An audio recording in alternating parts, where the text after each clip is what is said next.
Coming at you from post-commentary land for the Sekiro catch-up and grinding spectacular episode.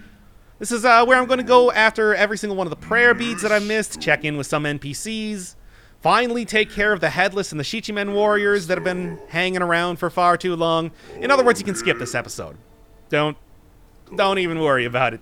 Nothing of any importance is going to happen here. This is just all the prep-up work that I want to do before I get to endgame. And boy, is there a lot of it. I mean, I'm going to be cutting around a whole ton, and it's mostly going to be NPC fights, let's be honest. But there's also stuff like this. Finally going and seeing the Great Colored Carp in a non-hostile sense. And getting to meet the Mist Noble-ified father of those two NPCs that I talked to last episode. And you get it over here by jumping up on top of the cannibalistic Red Mist Noble house.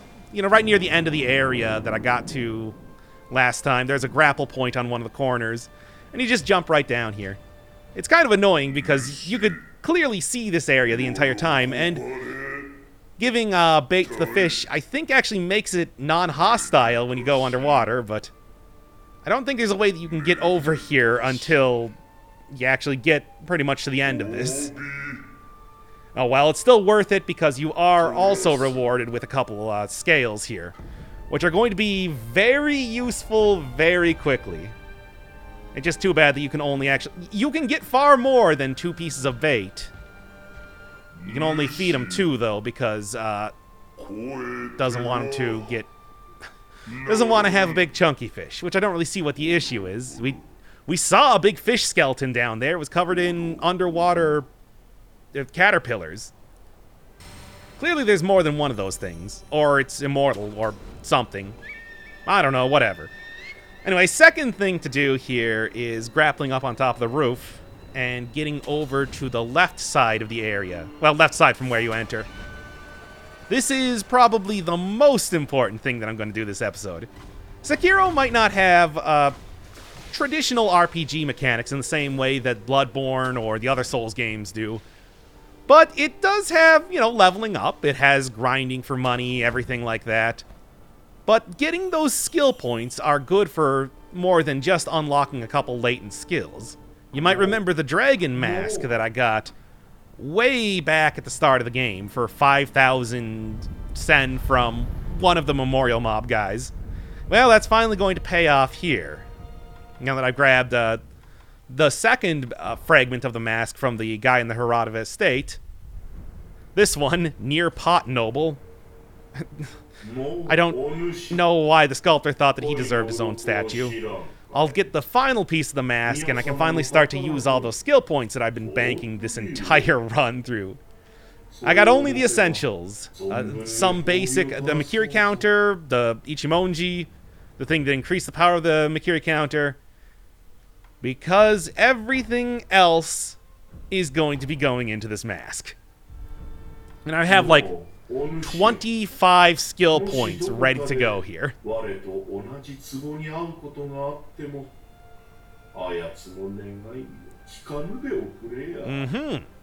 bit of a rivalry between the pot nobles, which is...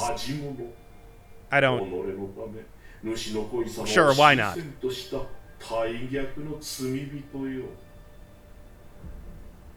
Maybe he succeeded. Maybe there's that's why there's a big fish skeleton down there. But yeah, I'm going to be, like I said, spent about 40 minutes doing Sega Pro bass fishing in the last episode. I got a lot of scales, so I'm going to be getting pretty much every piece of dialogue that I can possibly get out of this guy.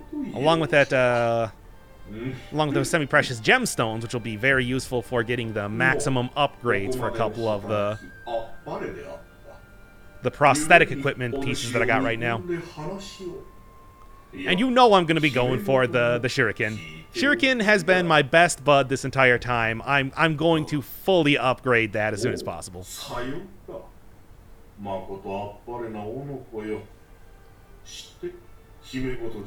Yes?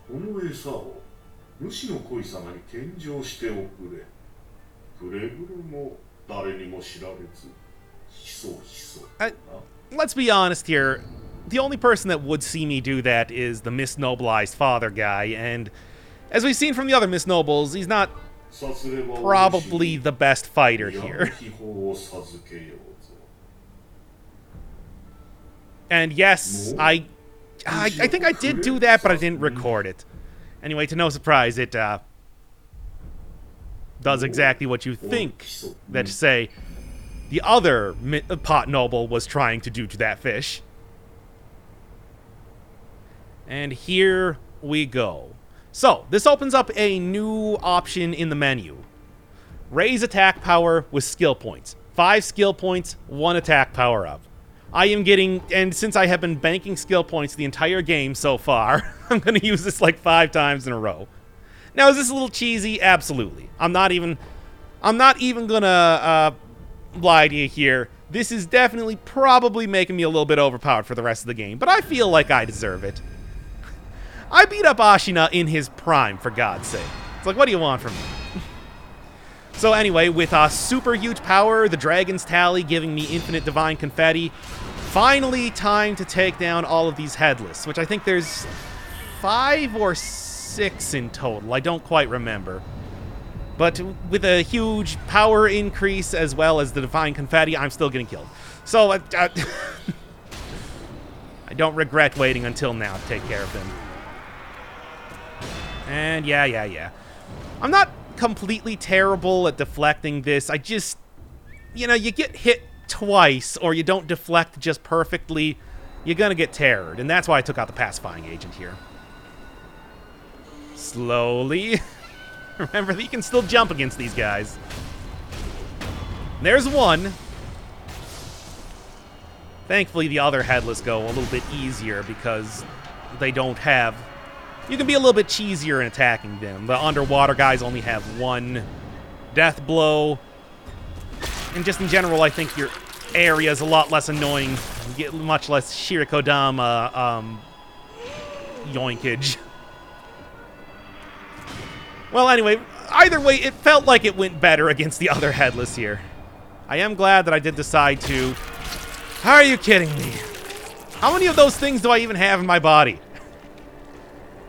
Well, not a whole lot now, I guess. Anyway, there's only one death blow left here, and I have as many... Really, I should have just used, like, a... Yashiriku's sugar on this, because that would probably at least have made this fast enough that I wouldn't even need to worry about losing all of my internal organs to this guy. Yes, and this time I decided not to go full aggro and actually be slightly cautious about the whole thing. And it's not just prayer beads you get from these guys. It is essentially like a castable form of the sugars, which is not bad. Does require some spirit emblems. All right, big montage time. Let's go. Yep, every single one of these fights are pretty much the same from here on out. I guess the underwater guys are... They have a little bit of a variation on their moves, but I would say that those versions of the Headless are actually easier because they only have a single death blow, and you can really dodge around their attacks a lot better when you're swimming. So, 2 times speed, and we got some Mamoru-kun Curse music going on. Yokai Disco, if you're looking for it. Why? Because I think that just having the normal game sound on 2 times speed would be weird. Ah, this Headless. I think this is about the point in time in the game when I just felt like I was going to be encountering one of these things every 5 feet. I mean, there's only 1 for every one of the sugars, but I guess they're supposed to be the guys that the sugars were named after. You do get a little bit of lore in the item description, but not tremendous amount. Alright, well, anyway. Point is that these are all very long, protracted battles. Probably should have used the umbrella upgrade that gave me protection against terror, but hey, when you got the ability to just revive yourself after dying, why even bother? Probably didn't even need to throw on the divine confetti there. I was doing just fine taking down Gokhan's posture as it was. Alright, finally throwing on some of these sugars here to make this at least a little bit easier. I can infinitely cast them now, anyway. Well, infinitely as long as I have spirit emblems. And this is what I was talking about with the underwater guys being a lot easier. Sure, they do have a little bit of that Divine Dragon ranged attack, but it's not much. And finally, Yashariku, who for some reason has a twin. You only need to kill one of these guys, or at the very least, I only tried to kill one of them. And it seemed to take care of both of them easy enough. Was he doing it down in the lake of the Divine Temple? I have no idea. But hey, this is probably one of the more useful ones. Sure, you get your health gets halved, but come on. That's a small price to pay for a really huge damage increase. I don't really know exactly how much those actually are. So yeah, I had to look up this one. I'm not going to be too proud to admit that. Because there were a couple of those ones. One also in the Hirata estate right next to where you fought Butterfly and eventually Owl. Yes, I know, this is completely pointless, but I felt like doing it anyway. Yeah, there was another one over there. Yeah, secret wall to go into. Shinobi escape passage, as they said in the Demon Bell. That I would definitely not have found if I didn't look it up. Anyway, with the entire area being taken over by dudes, I guess they brought in their own chained ogre. Why not? I'm in a much better position to fight this guy now. Although it would probably still be a good idea to take out the fire. You get such a huge amount of stun time with that. Even though I am quite overpowered comparatively now, it would be 100% worth trying it anyway. Also a good idea would be not using the buff and then getting grabbed immediately. Especially when I only have half health there. Yeah, I'm doing quite a bit of damage. I'm not doing that much damage, though. There's so few opportunities to actually use fire against red-eyed enemies in the game. I don't know why I wouldn't take it. Too confident. Number one killer of me in video games, after all, is hubris. One down, one to go. And this time I actually decide to start using the fire. It's a good thing that I got that death blow there, otherwise this could have turned out much worse. There we go. Of course, if he was lit on fire the first time, that would have also been a lot more useful too.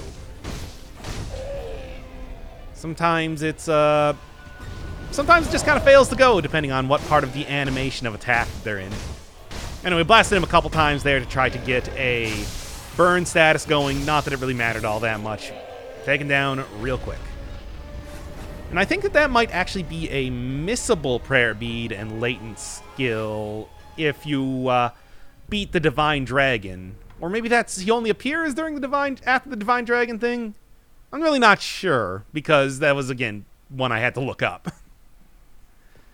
This one, despite actually finding the area underneath the long-armed giraffe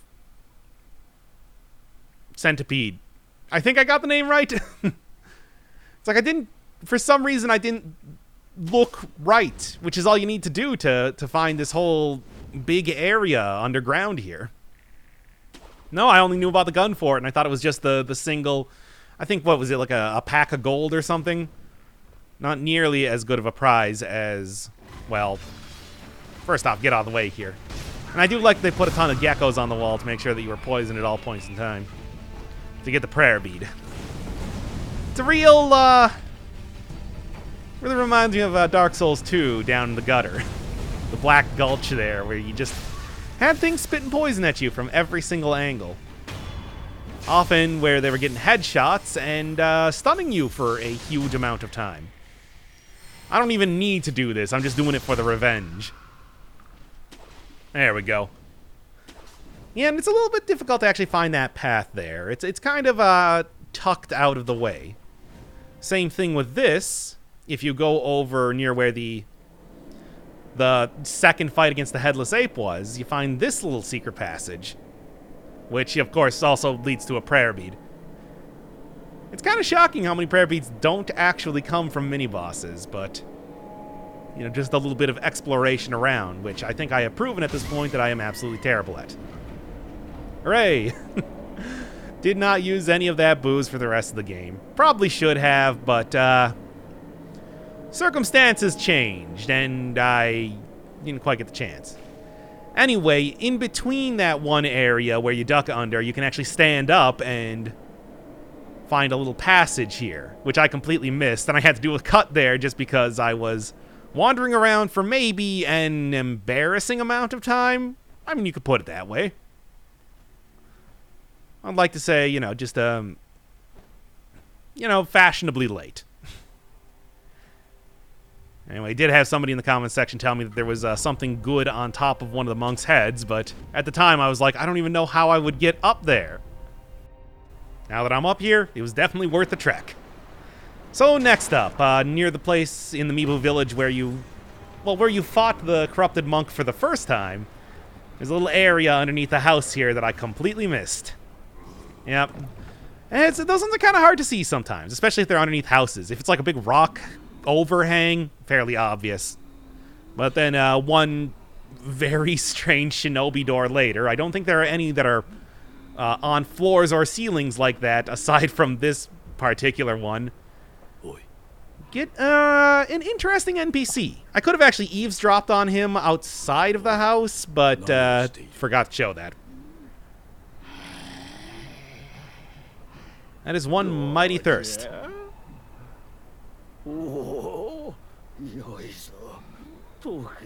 mean, water does have special properties around here. It's the whole rejuvenating water type of thing. And I mean, even throughout the entirety of the Souls series, like in Bloodborne, the DLC had people doing something with ocean water to better understand the great ones in that game.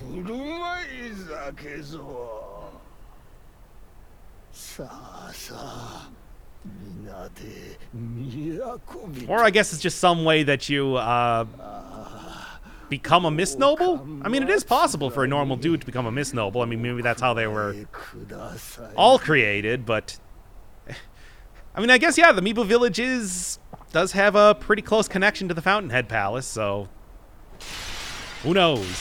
Either way, there's a lot of pots to break here. I don't know why I was so obsessed with doing this. Well, if you can't kick around corpses, I guess it's the next best thing. Yeah, Red Lump would also say rejuvenating water, because it seems like the red eye thing is caused by that, and the red lump thing causes red eyes. Ergo, there's got to be a connection between the two, right? I don't know. I'm no Vati here. Pointless speculation. I mean, do you expect anything less from me? Anyway, yeah, going on top of this little shack is not where I was is not what I was coming here for. It's grappling up to the top of the house there. Right up in the attic. I'm sure you can probably guess.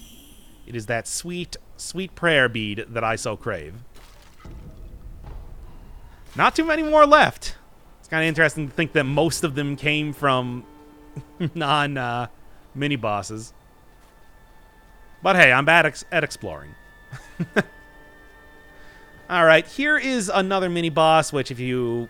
There's no real other reason to go crawling around the roof other than, missing out on fighting a whole ton of the Mist Nobles. Which, I mean, you shouldn't. They're very good experience. But there's also this guy over here that's only accessible by running along the roof.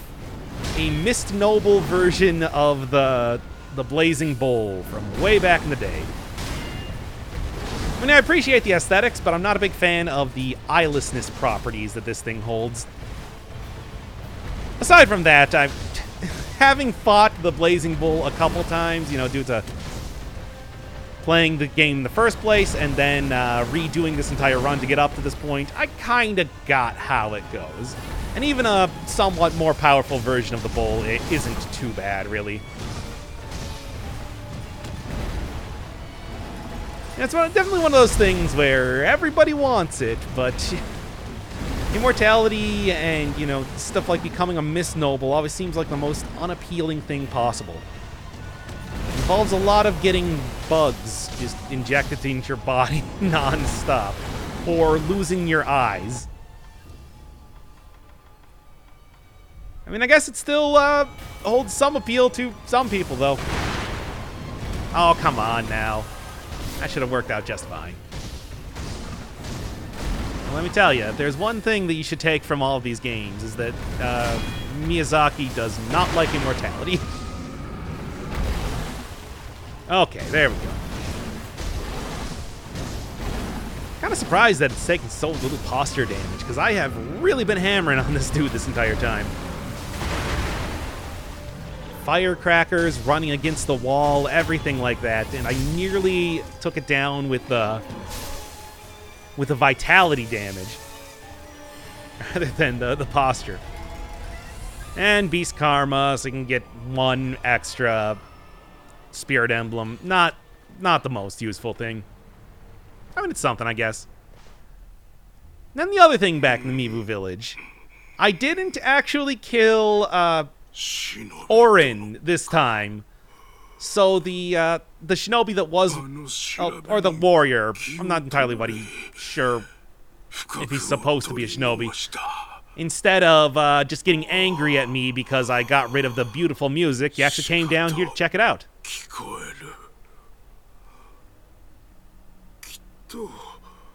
Now, I gotta say, was it worth it? I don't know, because it doesn't seem like it went too well for this guy.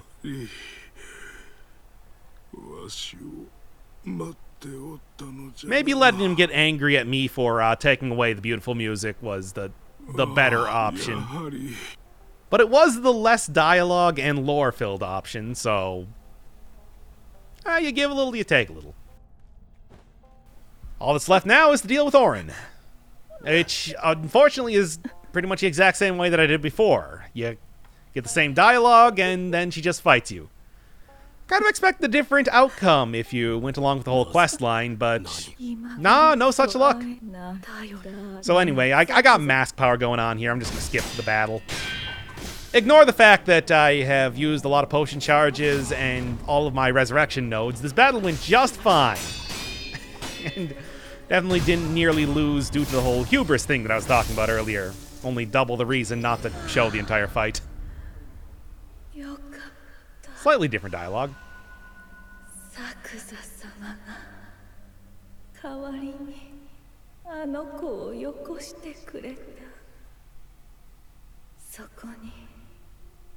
By the way, if you didn't see him, he's right over there. With my dying breath, I'll tell you something you already know. Well, I suppose the good thing about fighting her is that you do still get that prayer bead, which is absolutely essential for the whole leveling up as much as possible before the final couple fights in the game. Anyway, problem solved. Don't gotta worry about that anymore. How is my good friend over here doing?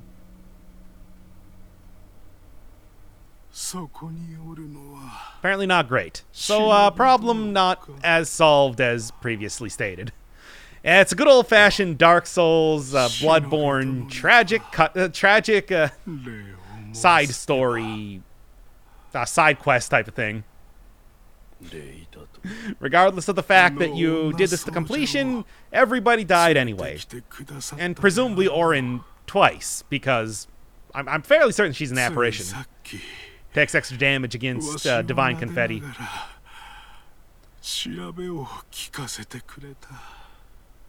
I gotta tell you, I don't think that melody was that sweet.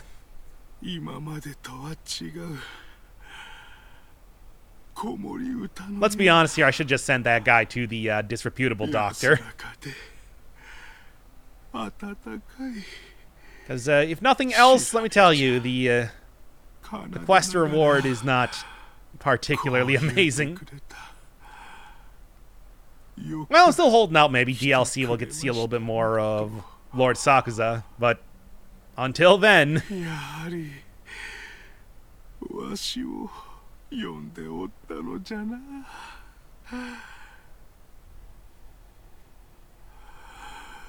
Oh yes, by the way, what is the reward for this entire quest?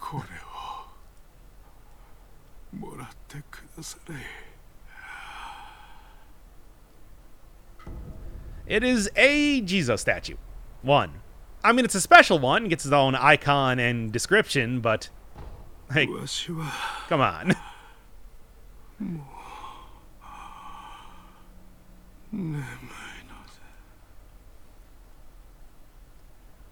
Well, strike another side quest off the charts here. And he just stays there forever now, by the way. Yep, that music means that we're going right back to fighting ghosty-type enemies. Shichimen Warrior, got a couple of them. One appears in the Headless Ape Cave after you beat him. And gives you a interesting upgrade material for the Bone Whistle. It only makes sense, I guess, because first time you fought the ape, you got a prosthetic. Now you get an upgrade material for it by fighting the mini-boss, but I guess that is kind of weird. I don't know. Anyway, these are all pretty much the same fight as before, and I probably could have tried to do the whole anti-air death blow thing, but to be honest, never really got that to work all that well. And much like the other Shichimen Warrior, his entire shtick is just really spamming that soul laser over and over and over. So, second one here, of course, it's just, this took me a bunch of tries. And frankly, it's not because it was particularly difficult, just because I was getting impatient because this dude teleports away so often. I did actually get the death blow there. Completely forgot about that. And if you can manage it, it's great. I feel like the hitbox for it is maybe a little bit questionable sometimes. Anyway, yeah, a lot of dying because I was impatient. And that's, I mean, it's annoying. The enemy keeps teleporting away from you. I wasn't here to fight Dracula. I was here to fight a dude that would hopefully give me a prayer bead. Alright, well, a couple more hits, and that's about it. Next time, Endgame.